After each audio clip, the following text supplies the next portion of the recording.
नमस्कार दोस्तों, मैं हूं BS चाहर, सीनियर मैनेजर इन एपीएसपी। और आज हम इस वीडियो को दो पार्ट में देखेंगे।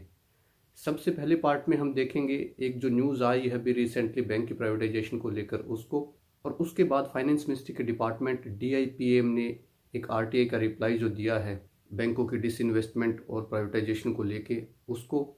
और दूसरा पार्ट है कि बैंकों की प्राइवेटाइजेशन को लेकर न्यूज़ चैनल्स और न्यूज़पेपर जो फेक न्यूज़ चलाते रहते हैं उसको कैसे रोका जाए। सबसे पहले बात करते हैं न्यूज़पेपर में आई इस न्यूज़ की। 2 सितंबर की ये न्यूज़ है जिसमें लिखा है NITI plan sell UCO bank of Maharashtra and Punjab and Sindh bank. और इसके नीचे लिखा है keep 4 banks merge the rest with them और trim government stake in the latter to 26% over time. और इसी में लास्ट में बैंकिंग ऑन डिस इन्वेस्टमेंट के नीचे लिखा है NITI suggests that Punjab and Sindh bank, bank of Maharashtra and UCO bank can be privatised quickly. साथियों, इस न्यूज़ को डिस्कस करने का पर्पज़ ये है कि देखिए हर बार ये अपनी जो लैंग्वेज है उसको ऐसा बनाते जा रहे हैं न्यूज़ की जैसे ये काम एक 2-3 दिन में होने वाला है या 2-4 वीक में बैंक प्राइवेटाइज हो जाएंगे।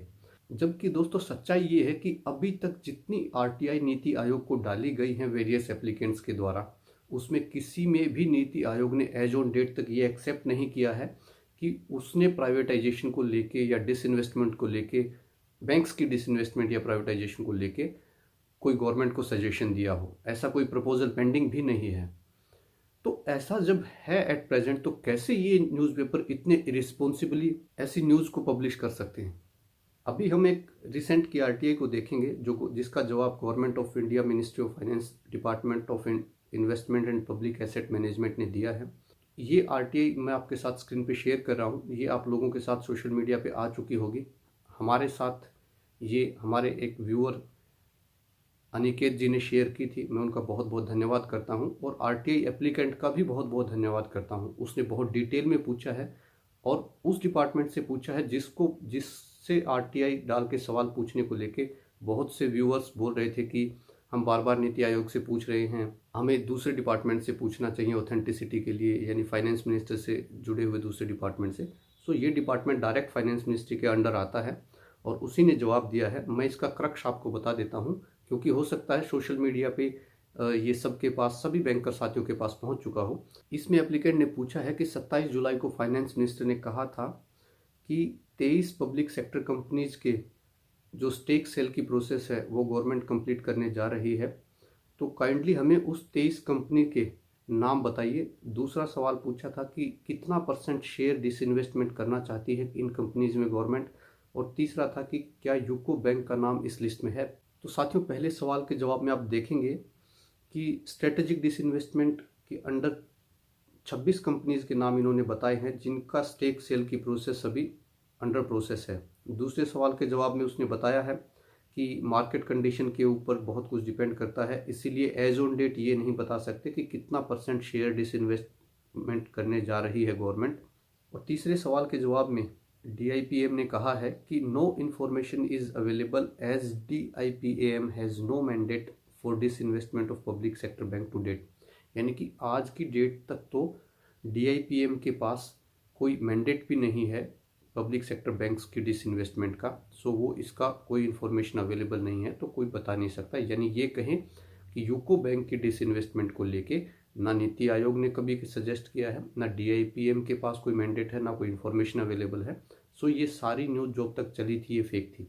साथियों, मेरी एक बात से तो आप सभी सहमत होंगे कि ऐसी न्यूज़ जो फ्रिक्वेंटली 3 जून के बाद आई हैं, इससे सभी बैंकर साथी डिस्टर्ब्ड हैं। इवन जिनके नाम नहीं आ रहे, कुछ कुछ खतरे की घंटी उनके मन में भी बज रही है कि कहीं इनको करने के बाद हमारा नंबर तो नहीं है। सो मीडिया चैनल या न्यूज़पेपर जब ऐसी न्यूज़ बार बार चलाते हैं तो साथियों इसका नेगेटिव इम्पैक्ट बैंकर्स की मेंटेलिटी पे पड़ता है।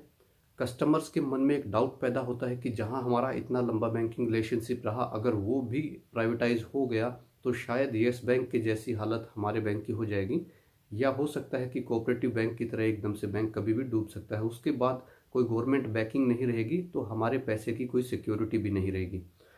सो देखिए, बैंक के एम्प्लॉयज़ के ऊपर नेगेटिव इम्पैक्ट हो रहा है, बैंक के बिजनेस के ऊपर नेगेटिव इम्पैक्ट हो रहा है।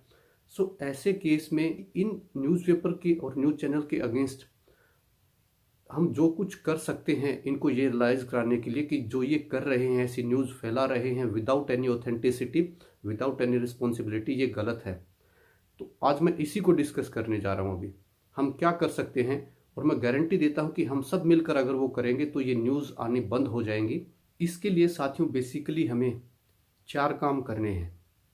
उसमें सबसे पहला काम और सबसे इजी काम है कि सोशल मीडिया पर फेक न्यूज़ के अगेंस्ट बार बार रिपीटिवली कैंपेन चलाना और इनको हैशटैग में डालना। जो भी न्यूज़पेपर हैं या फाइनेंस मिनिस्ट्री है या नीति आयोग है या इंफॉर्मेशन एंड ब्रॉडकास्टिंग मिनिस्ट्री है या प्रेस काउंसिल ऑफ इंडिया है या वो कंसर्न न्यूज़पेपर है, उन सब को हैशटैग में डाल के, और सभी बैंकर साथी, चाहे किसी का प्राइवेटाइजेशन की न्यूज़ में नाम आ रहा है या नहीं आ रहा है, इससे कोई फ़र्क नहीं पड़ता। यहाँ यूनिटी दिखाने की आवश्यकता है, क्योंकि साथियों आप लोगों की सोशल मीडिया की यूनिटी की वजह से ही फाइनेंस मिनिस्ट्री ने जो सूरत में एक बैंक स्टाफ के साथ मिस बिहेवियर किया था एक पुलिस कांस्टेबल ने, उसके अगेंस्ट पर्सनली उसमें इंटरेस्ट लेके उस केस को मॉनिटर किया। और ऐसे ही रिसेंटली एक बैंक एम्प्लॉय के साथ जब एक एनपीए बोरोवर कस्टमर ने उसके मुंह पे शाही फेंकी थी और मिसबिहेव किया, तब भी आप लोगों ने कैंपेन चलाया था, यानी कि उस केस में भी फाइनेंस मिनिस्ट्री ने तुरंत इंटरफेयर किया था। सो मेरा मानना है कि अगर हम लगातार ऐसे कैंपेन चलाते रहेंगे जब तक इनकी ये फेक न्यूज़ आनी बंद नहीं होती, तो ज़रूर या तो मिनिस्ट्री कोई ना कोई जागेगी या इन न्यूज़पेपर्स को, न्यूज़ चैनल को शर्म आएगी और ये ऐसी न्यूज़ फैलाना बंद करेंगे। और ऐसे कैंपेन में आप वो लिंक शेयर करें आरटीआई का, जिसमें नीति आयोग ने कहा है कि हमने ऐसा प्राइवेटाइजेशन को लेकर कुछ भी रिकमेंड नहीं किया है, सो दैट कि जब वो आपके कैंपेन को देखें तो उनको शर्म आए, उनको न्यूज़ चैनल्स को और न्यूज़पेपर को। दूसरा हमें करना है कि जो न्यूज़पेपर हैं और जो न्यूज़ चैनल्स हैं, इनके एडिटर प्रोड्यूसर जो रहते हैं, इनको कॉल करनी है, इनको ईमेल डालनी है और इनको ये बोलना है कि आप लोग ऐसा क्यों कर रहे हैं। आप ईमेल में वो ईमेल अटैच करें, आरटीआई का जो रिप्लाई है वो अटैच करें, सो दैट कि इनको पता चले कि ये झूठ बोल रहे हैं और ये हमको पता चल चुका है। अगर उनको बोलने के बाद भी इन न्यूज़ पर कंट्रोल नहीं होता, तो उसके बाद भी अगर कोई फेक न्यूज़ आती है, हमें प्रेस काउंसिल ऑफ इंडिया को भी ईमेल डालनी चाहिए, so that press council of India उनको इंस्ट्रक्ट करे कि फ्यूचर में ऐसे फेक न्यूज़ ना चलाएं, अदरवाइज उनके लाइसेंस तक कैंसिल हो सकते हैं। जो फोर्थ काम हमें करना है वो है इंफॉर्मेशन एंड ब्रॉडकास्टिंग मिनिस्ट्री को कांटेक्ट करना। उसका भी मोड ईमेल से कांटेक्ट करने का सबसे बेस्ट रहता है, लेकिन उनकी ईमेल आईडी पे ईमेल करना और उनको फिर टेलीफोनिकली कांटेक्ट करना और उनको रिक्वेस्ट करना कि ऐसे न्यूज़पेपर के against stringent and prompt action लिया जाए जो ऐसी न्यूज़ फैला रहे हैं जिससे हम लोगों को मेंटली हराश किया जा रहा है और साथ में हमारे बैंक का जो बिजनेस है उस पर भी एडवर्स इफेक्ट पड़ रहा है। और ये सब करने के लिए जो ईमेल आईडी वगैरह लगेंगी वो मैं आप लोगों के साथ इस वीडियो के डिस्क्रिप्शन में शेयर करूंगा। न्यूज़ चैनल्स की भी ईमेल आईडी, न्यूज़ एडिटर के भी कॉन्टैक्ट नंबर, न्यूज़पेपर एडिटर के ईमेल आईडी, कॉन्टैक्ट नंबर जो भी अवेलेबल होंगे, या प्रेस काउंसिल ऑफ इंडिया का कॉन्टैक्ट डिटेल मैं आपके साथ, या INB मिनिस्ट्री का कॉन्टैक्ट डिटेल मैं आपके साथ डिस्क्रिप्शन में शेयर करूँगा। और मैं उनको ईमेल भी डालने जा रहा हूँ। मैं आप लोगों से भी रिक्वेस्ट करता हूँ कि अगर आपके पास ईमेल लिखने का टाइम नहीं है तो एक सेट ईमेल हम तैयार करेंगे, उसी ईमेल को सभी साथी अगर फॉरवर्ड करेंगे, आप लोगों को लिखने का टाइम आपका बचेगा। एक ईमेल तैयार की जाएगी, अगर आप बोलोगे तो उसको आप लोगों के साथ शेयर किया जाएगा। आप उसको अपनी ईमेल आईडी से फिर आगे फॉरवर्ड कीजिए, थोड़ा सा उसमें चेंज करके, जो ज़रूरी चेंज है वो उसमें कीजिए और फॉरवर्ड कीजिए। साथियों अगर हम मिलके ऐसा करते हैं तो ज़रूर, मुझे तो 100% विश्वास है कि ये जो फ्रॉडस्टर न्यूज़ चैनल्स हैं जिनका आज हमें पता चल रहा है कि जब हम आरटीआई लगा रहे हैं तब हमें पता चल रहा है कि इनकी जो न्यूज़ है वो फेक हैं, तो साथियों जब बैंकिंग के कंटेक्स्ट की न्यूज़ इनकी फेक है तो आप मान के चलिए कि इनकी दूसरी न्यूज़, उनकी ऑथेंटिसिटी क्या होगी आप अंदाज़ा लगा सकते हैं।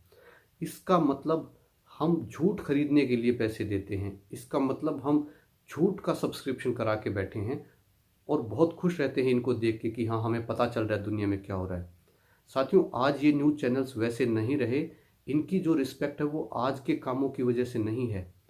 देश की आज़ादी के टाइम पे जो पत्रिकाएं, जो समाचार पत्र क्रांतिकारियों ने निकाले थे, उनकी वजह से इन लोगों को आज रिस्पेक्ट मिल रही थी। लेकिन पिछले कुछ सालों में इसका कमर्शलाइजेशन होने के बाद जिस तरीके की पत्रकारिता जर्नलिज्म इन्होंने किया है, इन्होंने इसका लेवल, इसका स्टेटस बिल्कुल जीरो कर दिया। आज इनके नाम से ही घिन आती है, गुस्सा आता है। तो आज जो इनकी औकात है उसके हिसाब से ही हमें इनको ट्रीट करना है। ये इतने ताकतवर नहीं हैं, ये इतने बड़े नहीं हैं कि जो मर्जी आए कुछ भी लिखेंगे। इनके लिए भी रेगुलेशंस हैं काम करने के इस देश में, ये रियलाइज़ कराना पड़ेगा हमें। और मैं उम्मीद करता हूँ कि आप ऐसा ज़रूर करेंगे। मैं ये रिक्वेस्ट करता हूँ कि इस वीडियो को अपने साथियों के साथ शेयर कीजिए। इसी के साथ इस वीडियो को देखने के लिए और शेयर करने के लिए आपका बहुत बहुत धन्यवाद। जय हिंद साथियों।